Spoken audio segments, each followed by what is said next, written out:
A paz do Senhor, povo de Deus. Por aqui, Tony Pinho, o canal é Bíblia para o Cotidiano.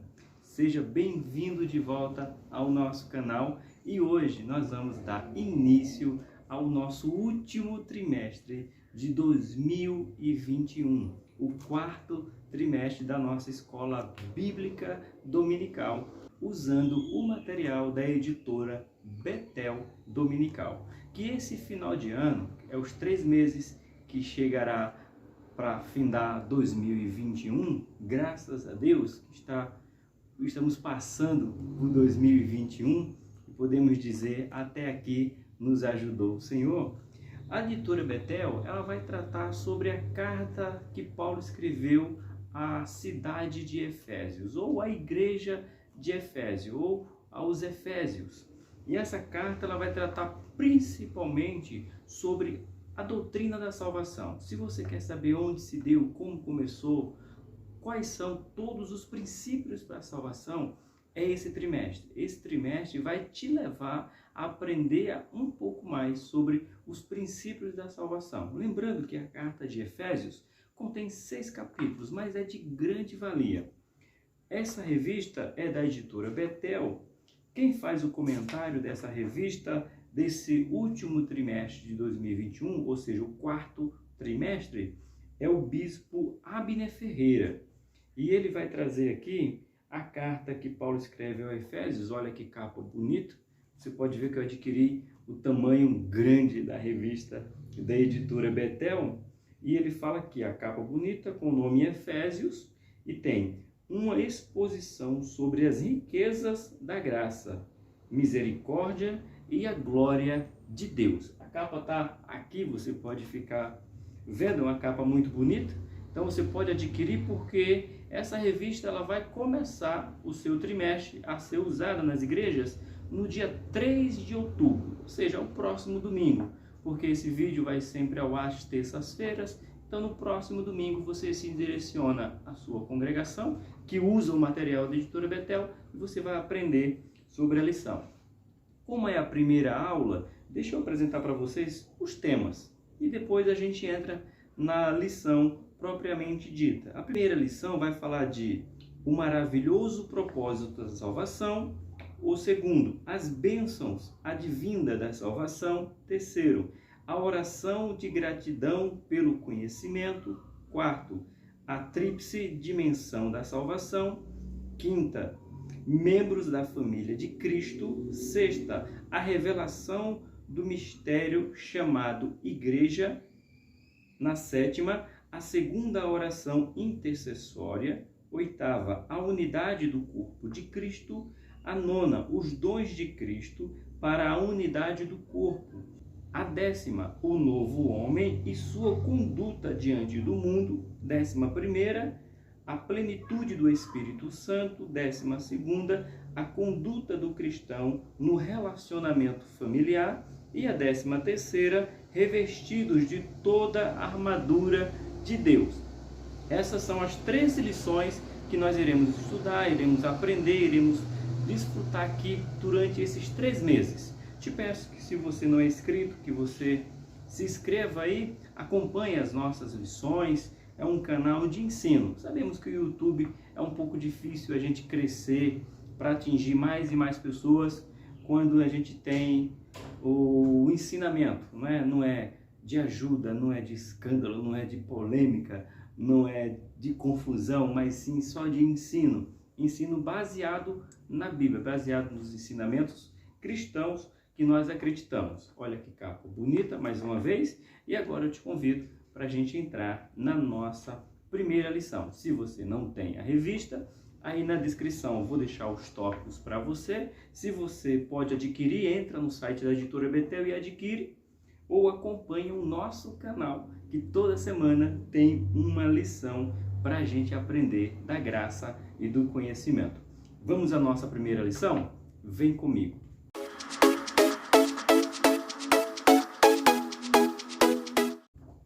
Meus queridos e amados irmãos, lembrando que essa lição ela será aplicada no dia 3 de outubro de 2021.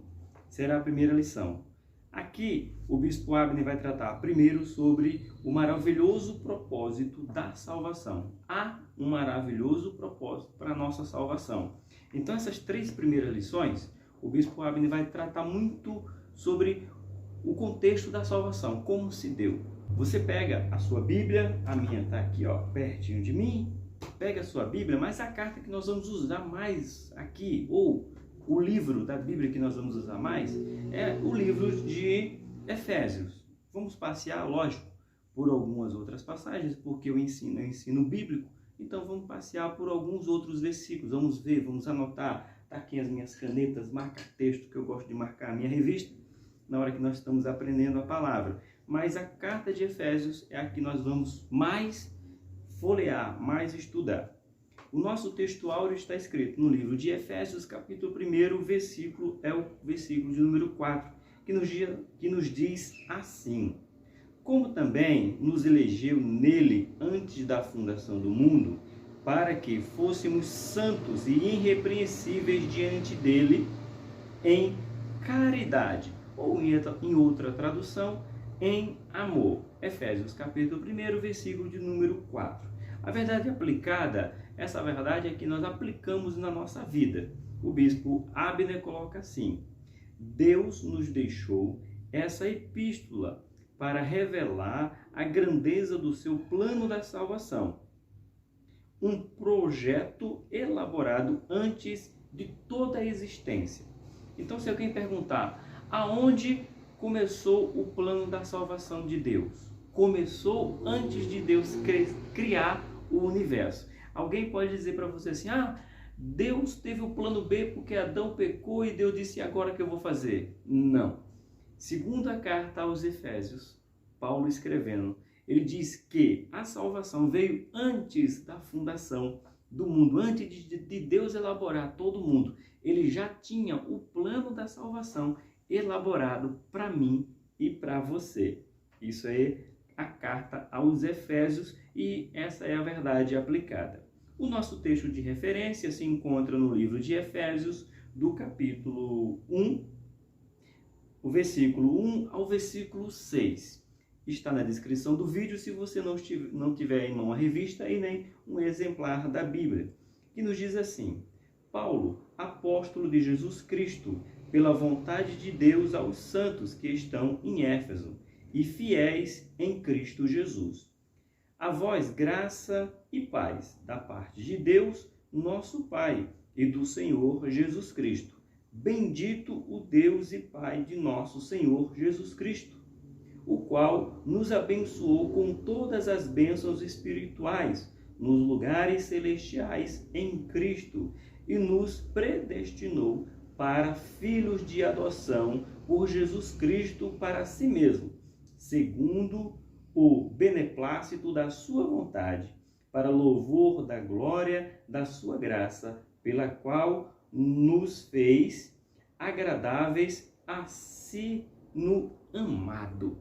Olha só, aqui nós já temos alguns estudos. Aí você fala, irmão Tony, esse canal é um canal arminiano ou um canal calvinista? Pois a Bíblia está falando aqui predestinação. Ou seja, Deus predestinou todos para a salvação. Todos aqueles que queiram se aproximar dele. Todos aqueles que aceitem o que ele tem para oferecer. Todos aqueles que reconhecem ele como único e suficiente Salvador. Todo aquele. Então Deus não criou nenhum para destruição, pois ele diz que quer salvar todos. Mas ele sabe que nem todos serão salvos, não porque ele não quer, mas porque o homem insiste em se afastar de Deus. É nisso que nós acreditamos, e não que Deus me escolheu para a salvação e pode ter escolhido você para a destruição. Não, esse não é o Deus que eu acredito, não é o Deus que nós defendemos. Nós defendemos o Deus. As Assembleias de Deus, ministério aqui do Madureira. Eu sou do campo do Tabuão, pastor Genício Severo dos Santos. A minha igreja local, quem é o pastor Nilson Franco. Então a gente defende que Deus predestinou todos nós para a vida eterna, mas o homem é que não quer viver eternamente com Deus. Vamos para a nossa introdução. A narrativa paulina da epístola escrita aos Efésios nos revela o maravilhoso plano da salvação, idealizado por Deus desde a fundação dos tempos. Ou seja, antes da formação do mundo, Deus já tinha planejado para mim e para você a salvação. Nosso primeiro ponto. Antes de entrar no nosso primeiro ponto, eu gostaria de pedir um favor para você. Que nessa primeira lição, você não adiante o vídeo. Porque essa primeira lição, nós vamos primeiro ter que explicar o motivo que Paulo escreveu a carta, para quem ele escreveu, como ele escreveu, qual é o contexto que ele estava, para depois a gente entrar sobre o plano da salvação, o maravilhoso plano da salvação, mas nós precisamos entender quem foi Paulo, para quem Paulo escreveu, por que ele escreveu. Aí, às vezes, se você não entender esse princípio, aí você talvez não vai entender o que Paulo está escrevendo. Tá bom? Então, não adianta o vídeo, escuta principalmente esse primeiro ponto, que a gente vai tratar sobre a dinâmica que Paulo escreve para a igreja de Éfeso, tá bom? O primeiro ponto vai falar assim, ó, conhecendo a epístola aos Efésios, né? Epístola, para você que não é familiarizado, é a mesma coisa que carta, né? Carta aos Efésios, que está escrita nas Sagradas Escrituras. E o bispo Abner continua colocando aqui assim: a epístola aos Efésios relata a fatídica história da salvação humana. Inspirada pelo Espírito Santo, Paulo nos revela a nova dimensão alcançada através dela, a qual insere toda a raça humana debaixo da poderosa e imensurável graça divina. Por que ele fala aqui que a salvação para nós era uma salvação que não tinha muita esperança? Porque o homem não pode se salvar por si só. O homem só pode se salvar se for através de Cristo, através da graça de Deus, através da manifestação de Deus. Então, Paulo já deixa isso bem claro na sua carta. Quando ele começa, que foi o nosso texto áureo, ele já começa a dizer, a exaltar Deus, a exaltar Jesus Cristo, dizendo que sem Jesus Cristo nós não seríamos nada, não teríamos salvação se Deus assim não quisesse. Então, Paulo já começa dizendo para os Efésios, não depende de nós, não é sobre nós, mas é sobre ele. No nosso 1.1, a epístola aos Efésios. A epístola é uma contemplação do plano de Deus realizado em Jesus Cristo e na igreja, com a consequente exortação de colocá-lo em prática em todos os atos da vida. Paulo destaca a função conosco de Cristo, seu domínio sobre os poderes angelicais e sua soberania sobre todo o universo. A igreja é apresentada como resultado da obra salvífica de Cristo, sendo seu corpo a plenitude daquele que cumpre tudo em todos, formado por judeus e gentios nascidos de novo e feitos um único povo de Deus. E é também o templo que tem o próprio Jesus Cristo como a pedra angular e que está assentado, construída pela ação do Espírito Santo. Então, olha que ensinamentos já maravilhosos do qual Paulo traz na sua carta. Ele traz, primeiro, que Jesus é a pedra angular da construção da igreja. A igreja que Deus forma através de Jesus Cristo tem o fundamento de Jesus como o principal. Então não tem como se achegar a Deus sem estar firmados em Jesus. Jesus é o nosso alicerce. Jesus é a nossa pedra angular, como fala Paulo aqui na carta dos Efésios. A pedra angular era aquela pedra que media tudo aquilo que seria construído. Era a partir daquela pedra que se construía para frente, para trás, para a esquerda ou para a direita. Então ninguém ia para lugar, construção não ia para lugar nenhum sem antes sentar a pedra angular. Então quando Paulo traz a menção que Jesus é a pedra angular, ele está dizendo, é a partir de Jesus que nós podemos ir à frente, nós podemos ir atrás, podemos ir para um lado ou para ir para o outro, mas a partir da pedra angular, que é Jesus Cristo. E ele também coloca que é através também do Espírito Santo, que agora Jesus deixa o Espírito Santo, como ele promete que deixaria outro Consolador, ele deixa o Espírito Santo para que nós possamos ser conduzidos conforme a vontade. E Paulo, ele sabe o que está dizendo, porque no livro de Atos diz que Paulo queria pregar em um lugar e ele coloca a palavra bem clara: e fui impedido pelo Espírito Santo. Ou seja, então Paulo foi guiado pela pedra angular, que foi Jesus, e agora com a ida de Jesus aos céus, deixou o Consolador, e o Consolador começou, o Espírito Santo, a guiar a vontade de Paulo. Então Paulo não fazia a sua vontade, mas ia conforme o Espírito. Então aqui é o contexto. Éfeso, ele está dizendo: Éfeso, olha, Deus é que nos criou, Jesus é a pedra angular e o Espírito Santo é quem nos guia. Então Paulo, ele trata desse assunto aqui, nesse primeiro ponto que o bispo Abner coloca para nós. No nosso ponto 1, ponto 2, vamos aprender a apresentação do ministério de Cristo e da igreja.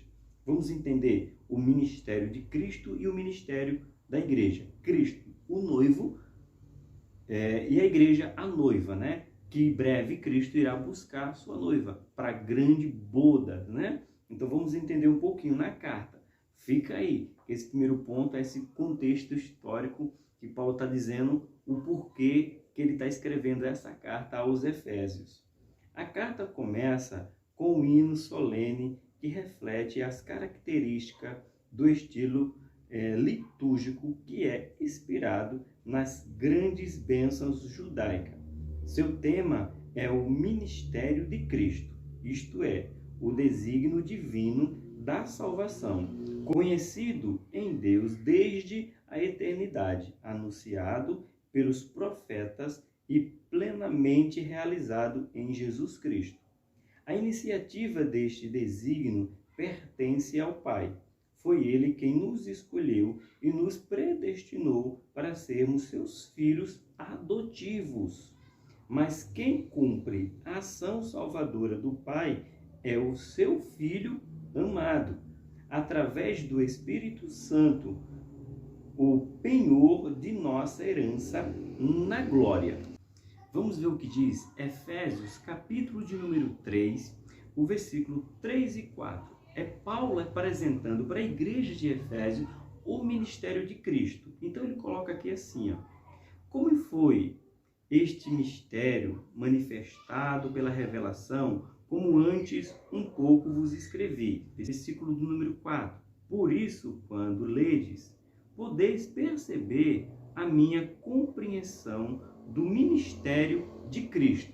Ele está dizendo, eu estou escrevendo, mas entenda que é para apresentar para vocês o ministério de Cristo. E depois ele vai falar que do versículo aqui, ó, Efésios capítulo 1, o versículo de número 6.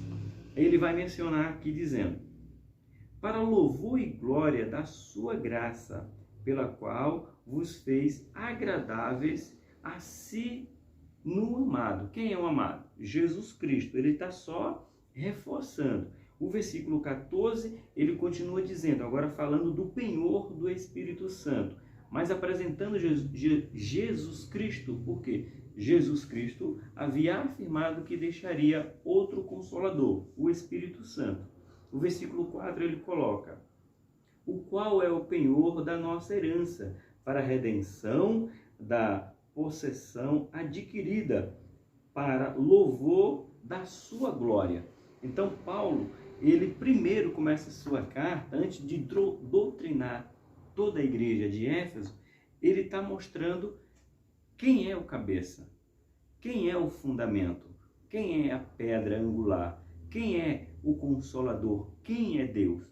Hoje nós precisamos até muito mais desses estudos, porque existem tantas maneiras que as pessoas estão conduzindo o povo de Deus, que se a gente não entender que Deus criou, como falou aqui, Deus é o Criador, Jesus Cristo consumou e o Espírito Santo é o penhor. Às vezes a gente quer colocar rituais, a gente quer colocar liturgias, a gente fala um pouco mais na frente, que não é necessário, não conduz, não é da parte de Deus, tá bom? No nosso 1.3 vai falar a essência da epístola. Olha só o que Paulo vai dizer.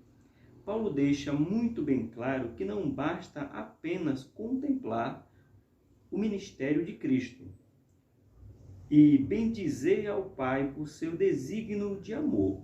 É necessário viver esse mistério e ser coerente com esse desígnio. Se todas as coisas foram reunidas em Jesus, como os cristãos podem viverem desunidos? É uma pergunta. Vou repetir. Reunidos em Jesus, como os cristãos podem viver desunidos? Se tudo já foi unido em Cristo, como é que nós podemos viver desunidos? Uma boa pergunta. Na igreja existe uma diversidade de dons e funções, mas essa diversidade necessária, longe de ser um obstáculo, é uma unidade. Deve contribuir para enriquecê-la e torná-la mais manifesta. Como todo corpo é a maneira de um edifício, a igreja deve crescer constante e harmoniosamente com a contribuição de todos até atingir a medida da estatura completa de Cristo. O que Paulo está dizendo? Para explicar para você que na igreja existe diversidade de dom. Um tem um dom de profecia, o outro um dom de curar, o outro de interpretar, o outro de discernir, um tem habilidade para administrar, o outro para evangelizar, o outro para ser pastor, o outro para orar. Mas isso não é para destruir a igreja, mas para que a igreja se una e a igreja venha se fortificar cada vez mais. Aí Paulo deixa escrito aqui e nos dá um lembrete aqui na carta aos Efésios, capítulo de número 4, o versículo de número 13. Ele diz assim: até que todos cheguemos à unidade da fé, a um conhecimento do Filho de Deus, a homens perfeitos, à medida da estatura completa de Cristo. Mas ele começa dizendo, até que todos cheguemos à unidade. Ou seja, o meu dom não é para competir com o seu dom. O meu dom é para acrescentar o seu dom. É para ser co-participante do seu. O seu dom é para ser participante comigo, para que juntos o reino cresça. Então a diversidade de dom, de manifestação dentro da igreja não é para dividir, mas para unir, como diz aqui, até que todos cheguemos à unidade da fé. Essa é a apresentação que Paulo faz sobre a carta aos Efésios. Agora nós vamos para o nosso ponto 2, que vai falar os privilégios concedidos por Jesus Cristo. Você sabia que existem privilégios que foram concedidos por Jesus Cristo? É o que nós vamos aprender agora, depois de ter falado nesse ponto 1 sobre o princípio que Paulo estava querendo que a igreja de Éfeso aprendesse. Paulo sabia reconhecer perfeitamente que Deus era a verdadeira fonte de onde tudo se originava. Ele tinha todos os motivos para bendizer ao Senhor em todo o tempo. Ele conhecia perfeitamente o que a graça nos havia proporcionado e como nos tornamos abençoados por meio da nossa aliança com Jesus Cristo. Paulo, ele sabia. Por quê? Porque aqui a gente vai falar um pouco mais na frente, mas eu não sei se você sabe, você vai, essa informação vai te valer da mesma maneira. Paulo foi o último apóstolo. Aí você pergunta, Montoni, se você está falando que Paulo foi o último apóstolo, então não existe apóstolo nos dias de hoje? Com fundamento bíblico, não existe mais apóstolos. Ah, você pode falar, mas tem muitas pessoas que se intitulam apóstolos. E por que você está dizendo isso? Porque Paulo fala que nem ele demorou a entender que ele era apóstolo. Porque para ser apóstolo, biblicamente falando, tinha que andar com Cristo, tinha que fazer parte do discipulado de Cristo, estar aos pés de Cristo. Por isso que Paulo se considera um bastardo. Essa é a palavra que Paulo usa para ele, porque ele foi o último, e ainda foi Jesus que lhe apareceu no caminho de Damasco, lhe deixou cego, e depois Ananias foi na sua casa e trouxe vista para ele, amando de Deus. Então ele foi, por isso que ele considera o menor dos apóstolos, porque ele não esteve com Cristo. Então, trazendo por dias de hoje, não temos mais o apostolado bíblico, porque o apostolado bíblico terminou em Paulo, que foi o último apóstolo, tá bom? Porque o requisito principal para ser chamado apóstolo era ter andado com Cristo. Tendo explicado isso aqui, Paulo sabia muito bem o que ele estava dizendo. No 2.1, Paulo começa dizendo graça e paz. Você já se perguntou, antes de eu ler aqui, que nas Assembleias de Deus, do Madureira, a gente diz, saúdo a igreja com a paz do Senhor. Alguns irmãos respondem, a paz do Senhor, o outro responde, amém. Mas você sabia que Paulo saudava a igreja com graça e paz? Era assim que ele saudou a igreja de Éfeso. É o 2.1. Graça e paz. Graça e paz era uma saudação muito comum na igreja primitiva. A gente vai ler isso em Éfeso, capítulo 1. Vamos ler Filipenses, capítulo 1. 2 Pedro. Todas essas cartas começam a sua carta dizendo graça e paz da parte do Senhor Jesus Cristo, graça e paz do nosso Deus, graça e paz. Era assim que eles saudavam, graça e paz. Por quê? Olha o que diz aqui, ó. A tradição judaica usava somente a palavra hebraica shalom, que seria paz, né? Shalom, traduzido como paz. Mas Paulo, divinamente inspirado, dá um sentido muito mais especial a essa saudação quando lhe acrescenta do grego charis, que pode ser traduzido como graça. Ou seja, então Paulo diz, ó, graça e paz. Quando ele diz graça e paz, graça, por quê? Favor imerecido de Deus, que é a paz do Senhor, que é o shalom. Então, quando ele diz graça e paz, graça, nós não merecemos o shalom de Deus, a paz de Deus, mas a graça nos concede a paz de Deus. Então, quando Paulo sauda o povo, tanto em Filipenses quanto em Efésios, ele está dizendo graça e paz, ou seja, nós não merecíamos essa paz, mas a graça nos concede essa paz, ou seria graça e shalom, graça e a paz de Deus, ok? A palavra graça possui dois conceitos importantes.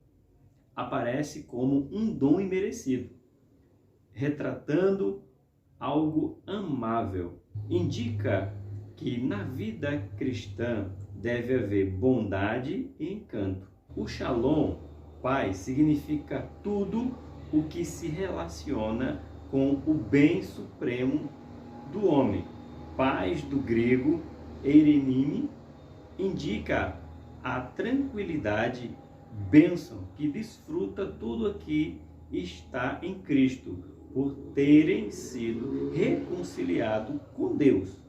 Portanto, graça e paz são duas expressões de enorme significado para a fé cristã.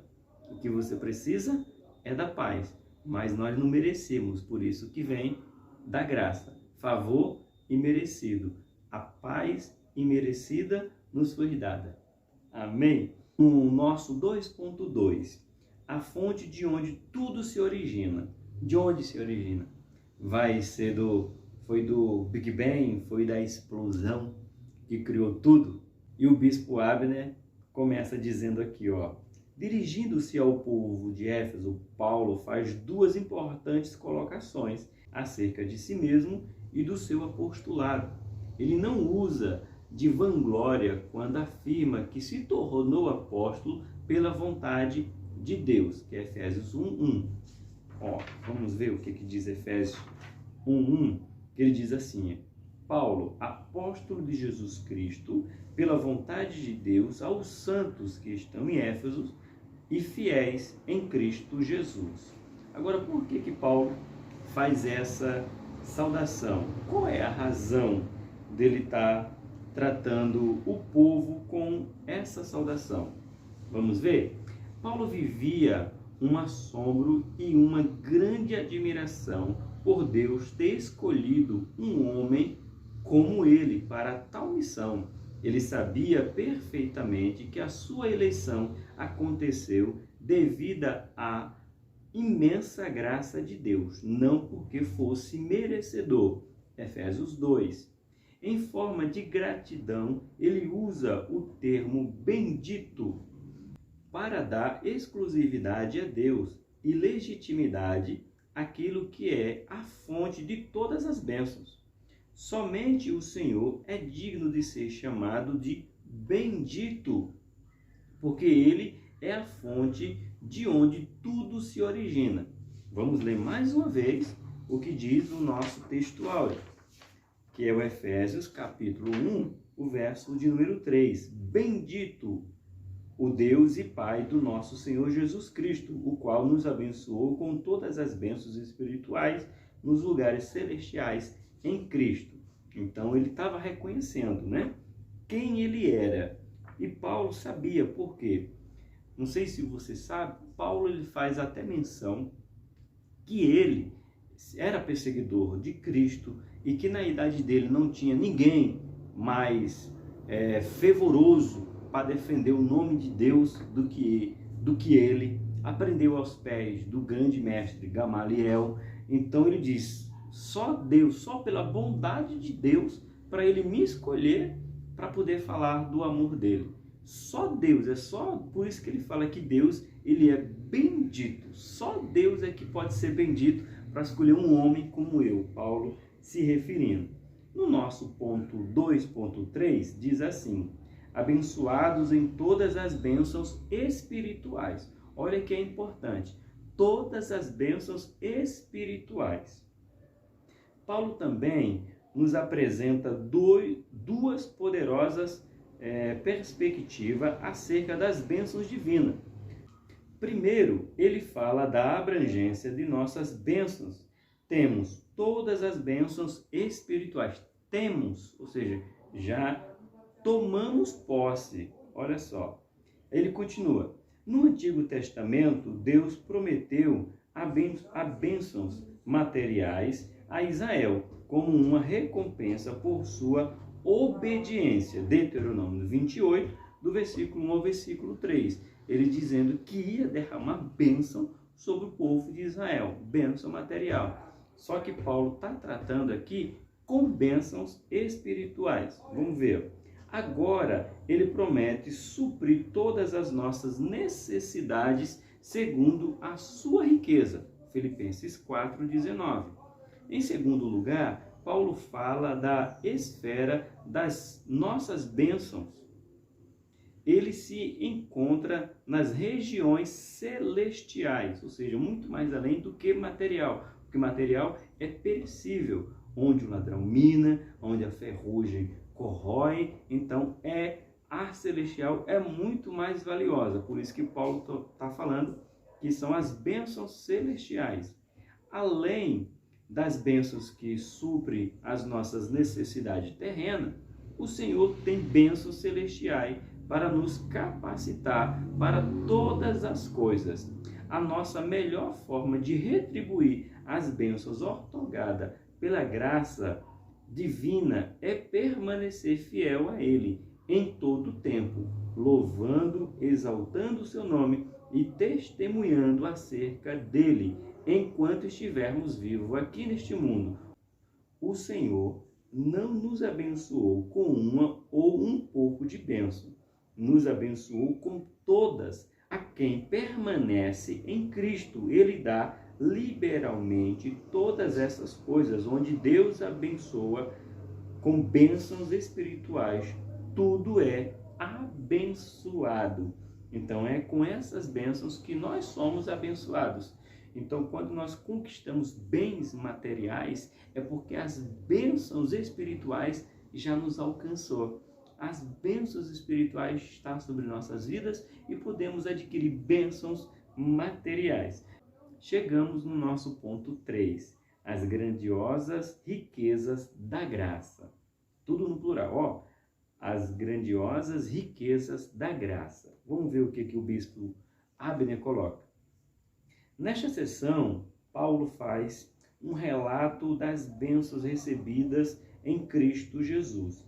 Ele apresenta os propósitos da nossa eleição em Deus, os efeitos da redenção e como nos torna filho para que pudéssemos desfrutar das riquezas de nossa tão grande salvação. Tão grande, porque o que nos restava era condenação. E agora nós recebemos tão grande salvação mediante ao sacrifício de Cristo lá no Calvário. No nosso 3.1, eleitos em Cristo, a doutrina da eleição nos causa maravilha e perplexidade. O fato de que Deus nos escolheu, mesmo antes de criar o universo, nos revela a sua presciência, o seu propósito. Paulo ressalta duas coisas maravilhosas advinda dessa escolha. Primeiro, ele nos escolheu. Essa escolha não parte da vontade de homem algum, parte do nosso Deus. Então, é Deus que quer salvar o homem. O primeiro passo foi Deus que deu para salvar o homem. Quando Adão peca, não foi Adão que procurou Deus para dizer, eu pequei. Foi Deus que foi até Adão e perguntou onde que Adão estava, mas não que Deus não soubesse, para mostrar para Adão que é ele que se aproxima do homem. E o homem tenta se afastar de Deus. Então não é por mérito humano, não é o homem que sente vontade de Deus, é Deus que quer trazer o homem à sua vontade. Ele não nos escolheu porque éramos bons, mas nos escolheu para que pudéssemos fazer algo de bom. Em segundo lugar, ele nos escolheu nele. Nele quem? Em Jesus Cristo, não em nós mesmos. Também nos escolheu com um propósito para sermos santos e irrepreensíveis. Olha como que Deus nos escolheu em Jesus. Se você abrir a sua Bíblia no livro de Efésios, capítulo 1, só que não está na leitura bíblica, mas você não está de referência, mas você pode abrir aí, Efésios capítulo 1, versículo 4. Olha só que versículo bonito. Como também nos elegeu nele antes da fundação do mundo, para que fôssemos santos e irrepreensíveis diante dele em caridade. Versículo de número 4. Ou seja, o que ele está dizendo? Ele nos elegeu em Cristo, então Deus não trabalha com o plano B. O plano de Deus sempre é plano A. Deus sempre está pronto. O plano dele, Deus é no passado, Deus é no presente e Deus é no futuro. Porque em tempo que você for, você vai encontrar Deus. Porque ele é antes de tudo. Ele sabe de tudo. Ele vai continuar sabendo de tudo. Deus não está no futuro. Aliás, você não vai querer chegar no futuro para ver se vai encontrar Deus. Porque Deus já está no futuro. Ele já está te esperando. Ele vê na curva, como diz o Hernandes Dias Lopes. Todos nós, cristãos, concordamos que a salvação começa em Deus. Sabendo que os recursos humanos são escassos, é Ele sempre quem dá o primeiro passo para que ela se concretize, a salvação. Em seu infinito amor e graça, é Deus quem procura o pecador. Convém observar que Deus nos escolheu mesmo antes de criar o universo, de modo que nossa salvação se deve inteiramente à sua graça. Não há mérito humano que possa justificar a salvação. Por isso, Paulo afirma que fomos eleitos nele, Jesus Cristo, que acabei de ler, Efésios 1:4. Então, você não é o centro da vontade de Deus. Deus é que tem que ser o centro da sua vontade. Não somos nós, Deus não depende de nós. Deus não vai sumir. Essa é uma cultura egípcia ou uma cultura grega ou a cultura dos deuses do Olimpo, os deuses gregos, que eles acreditavam que se você deixasse de oferecer sacrifício para um Deus, aquele Deus perdia força ao ponto daquele Deus morrer se ele não fosse venerado, se ele não fosse adorado, se ninguém lhe oferecesse sacrifício. O nosso Deus não depende de você para existir. Ele foi antes de mim e vai existir depois de mim, porque ele é hoje, ele é ontem e ele é eternamente. No nosso 3.2, uma poderosa redenção. A redenção da humanidade está intimamente ligada à ideia de sacrifício com derramamento de sangue. Aonde é isso? A primeira vez que nós vamos ver isso aqui, sobre derramamento de sangue, falando literalmente, é o livro de Levítico, capítulo 17, quando Deus instituiu o sacrifício. Porém, eu trago a memória para você que o primeiro sacrifício de derramamento de sangue não foi em Levítico, foi lá no Jardim do Éden. Como no Jardim do Éden? Quando Adão pecou, ele pega folha de figueira para esconder as suas vergonhas, esconder suas partes íntimas. Folha de figueira. Porém, quando Deus se apresenta a ele, Deus lhe veste com pele de animal. Pele de animal. Ou seja, um animal teve que ser derramado o sangue dele, tirado sua pele para tornar vestes para Adão. Então, o primeiro derramamento de sangue não foi feito pelo homem em sacrifício para Deus, mas foi Deus que derramou o sangue de um animal para vestir o homem do seu pecado. Ou seja, a remissão de sangue, quem deu primeiro foi Deus, lá no Jardim do Éden. Mas nós temos também essa menção de derramamento de sangue, não só em Levítico, capítulo 17, mas também no livro de Hebreus, capítulo de número 9. A morte de Cristo e o derramamento do seu sangue precioso resultaram na remissão dos pecados de toda a humanidade. Desse modo, a redenção trouxe como efeito a nossa justificação diante de Deus. A graça que foi derramada sobre nós é tão poderosa que, além de quitar completamente nossa dívida diante de Deus, ainda nos abriu a porta de acesso para que pudéssemos conhecer as riquezas de sua graça. Acerca da graça, Paulo faz a seguinte afirmação: nos fez agradáveis. Aqui nós temos algumas referências. Se a gente for ler aqui, Efésios capítulo 1, o versículo número 6 e o versículo de número 7. Para louvor e glória da sua graça, pela qual nos fez agradáveis em si mesmo no amado, em quem temos a redenção pelo seu sangue, a remissão das ofensas, segundo as riquezas da sua graça. Então, Paulo está dizendo que essa foi uma graça que nos encheu, uma graça que veio sobre nossas vidas, e através dessa graça é que nós podemos nos achegar a Deus, porque alguém já derramou sangue por nós. Bem verdade, Levítico, Hebreus eram feitos sacrifícios mais sacrifícios, porém foi pelo sangue de Cristo que nos aproximou de Deus. O homem jamais poderia salvar a si mesmo. A condição humana era de culpa.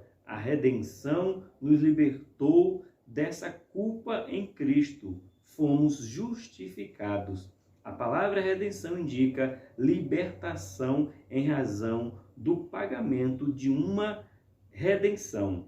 O termo era usado especificamente em referência à compra de libertação de um escravo. A aplicação deste termo esclarece perfeitamente a nossa condição antes da redenção. O sacrifício de Cristo comprou a nossa liberdade. Então, se nós somos livres do pecado, é pelo sangue de Cristo que foi derramado por mim e por você. Chegamos no nosso 3.3, filhos adotivos. Paulo nos diz que Deus nos predestinou para sermos adotados como seus filhos por meio de Jesus Cristo, de acordo com a pura afeição da sua vontade. Adoção é o ato pelo qual Deus coloca os que nasceram de novo em uma posição de filhos adotivos dentro da sua família. Ele age dessa maneira para que possamos imediatamente nos apropriar de nossas heranças e a desfrutar nossas riquezas espirituais outorgadas pela graça. Um bebê não pode herdar legalmente uma herança. Isso significa que não precisamos esperar até nos tornarmos experientes na fé para nos apropriar de nossas riquezas em Cristo. Todos nós fomos criados para viver em comunhão com Deus, como seus filhos. Porém, o pecado roubou de nós esse privilégio e a consequência dessa qualidade de vida era viver fugindo de Deus. Pela graça de Deus em Cristo e através dele fomos restaurados à afiliação. Antes éramos apenas criaturas e não filhos. A adoção nos colocou em uma posição privilegiada. O que antes era medo e afastamento de Deus, com a adoção se tornou alegria, prazer e amor pelas coisas divinas. Glória a Deus. Como eu disse, nunca foi o homem que procurou Deus, sempre foi Deus que procurou o homem. Nós somos adotados, ele nos escolheu, ele chegou. Trazendo aqui para simplificar ou contextualizar, um casal quer adotar uma criança, ela chega lá, escolhe aquela criança ou diz as características que quer adotar aquela criança e as pessoas que trabalham ali na área de adoção apresentam as crianças e aquela pessoa escolhe adotar aquela criança. Com Deus foi diferente, ele disse, eu quero toda a humanidade e mediante ao sangue de Cristo, ao sangue do meu filho que perdoou o pecado deles e aproximou eles de mim. Quando Jesus morre lá no Calvário, diz o texto que o véu se rasgou de alto a baixo e se rasgando o véu diz que agora nós temos acesso. Então Deus deixou de nos tratar como criatura e quer nos tratar como filho. Mas para que eu possa ser chamados de filhos de Deus, eu tenho que reconhecê-lo como pai. E reconhecer ele como pai não é só reconhecer, é obedecer a ele como um pai. Porque o pai sabe o que é melhor para o seu filho, porque o pai já viveu as etapas que o filho vai viver. E se Deus é eterno, se tem alguém que sabe como cuidar dos seus filhos, é Deus, por ter vivido e melhor saber o que já vai acontecer no futuro. Então, confiar em Deus como pai é andar na sua vontade, conforme o seu querer. Chegamos à nossa conclusão. De acordo com o bom propósito da sua vontade, Deus, em sua presciência e adorável graça, elaborou desde a eternidade uma poderosa redenção para toda a humanidade em Jesus Cristo.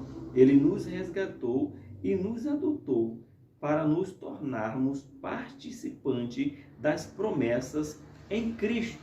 Efésios, capítulo de número 3, versículo de número 3. A saber que os gentios são co-herdeiros, membros de um mesmo corpo e participantes da promessa em Cristo pelo o Evangelho. Então é através das Escrituras, é através de Jesus Cristo que nós nos aproximamos de Deus, que temos Deus como Pai, que Deus nos colocou como co-herdeiro com Cristo, ou seja, não tínhamos parentesco com Cristo, ou seja, não tínhamos herança, mas Cristo quis nos fazer co-herdeiro junto com Ele na presença do Pai. Essa foi a nossa primeira lição. Se você não é inscrito no canal, você se inscreve, pois nós temos umas jornadas aí, uma jornada de 13 lições. Essa é apenas a primeira. Eu te convido que você fique conosco, comigo, para que a gente venha aprender um pouco mais sobre essa maravilhosa graça do nosso Senhor Jesus Cristo. Na nossa lição 2, nós vamos aprender sobre as bênçãos advindas da salvação. Essas 3 lições vão falar um pouco mais sobre salvação. Você é salvo porque Cristo te salvou e Deus quis te salvar por Jesus Cristo. Tá bom? Que Deus te abençoe. Por aqui, Tony Pinho, o canal é Bíblia para o Cotidiano. Eu te espero na próxima lição. Que Deus te abençoe.